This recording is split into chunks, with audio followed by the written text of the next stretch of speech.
et Thomas Snegarov, qui est donc un petit chanceux, puisque vous êtes invité au concert-événement, aujourd'hui, le concert-événement au Zénith de Paris, Peace One Day, c'est à l'occasion de la Journée de la Paix, c'est le 21 septembre. Un show présenté par Jude Law, Sharon Stone, avec notamment Vanessa Paradis ou encore Youssou N'Dour. Mais là, je m'égare. En fait, vous avez voulu nous rappeler qu'on parle beaucoup de conflits, mais il y a aussi eu des tentatives de paix, et ça, on ne le dit jamais assez. Oui, il y en a eu beaucoup. On fait beaucoup l'histoire de la guerre. C'est vrai, les historiens aiment bien faire l'histoire de la guerre, les médias aiment bien en parler, mais il y a aussi une histoire de la paix. Alors, malheureusement, elle fonctionne moins que l'histoire de la guerre. C'est très difficile pour moi de dresser une liste de toutes les initiatives pour imposer la paix, pour la valoriser dans le monde ou la promouvoir. Quelques exemples. Dans la Grèce antique, il y a les Jeux Olympiques, qui sont une trêve olympique qui dure parfois plusieurs semaines.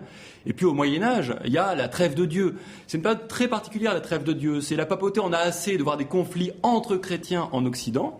Et donc, durant des longues périodes, on voit derrière moi sur l'image, de longues périodes, eh bien les clercs essayent de se mettre justement entre les chevaliers, entre eux, pour empêcher les conflits. Alors ça dure en général pendant 3-4 siècles. L'Église va essayer d'interdire les conflits entre le mercredi soir et le lundi matin, pendant Pâques, pendant Noël. Ça marche assez peu. Si je fais un saut dans le temps, au XXe siècle, il y a eu les prix Nobel de la paix et toutes les initiatives un peu symboliques, type le concert de ce soir, mais il y a aussi eu, et c'est plus connu, des choses très fortes. Par exemple, la SDN, la Société des Nations après la Première Guerre mondiale. Il s'agissait de régler les conflits par l'arbitrage, le mot de l'époque.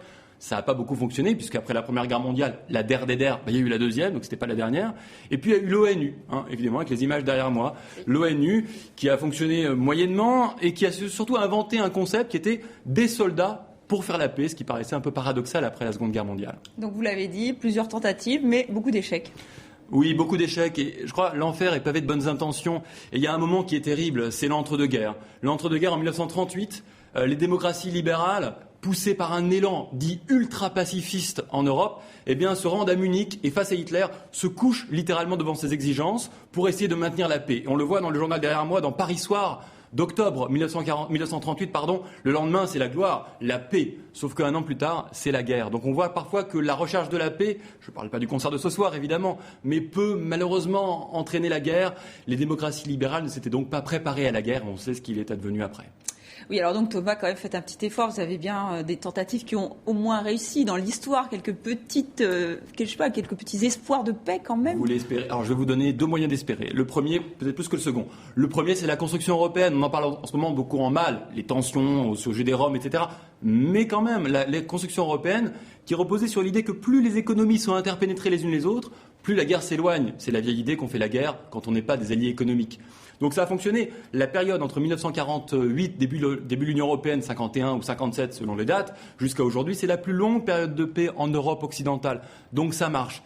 Mais je crois qu'une autre période de paix, finalement, et paradoxalement, ça a été la guerre froide. Alors bien sûr, il y a eu des guerres partout dans le monde, mais entre les deux grands, à cause de l'armement nucléaire, à cause de la menace de la Troisième Guerre mondiale, il n'y a pas eu de guerre. Ainsi, on en arrive, à mon avis, une idée très paradoxale, qui est que finalement, que bien plus qu'un concert, bien plus que des bons sentiments, c'est bien l'équilibre entre des puissances qui a été le garant de la paix.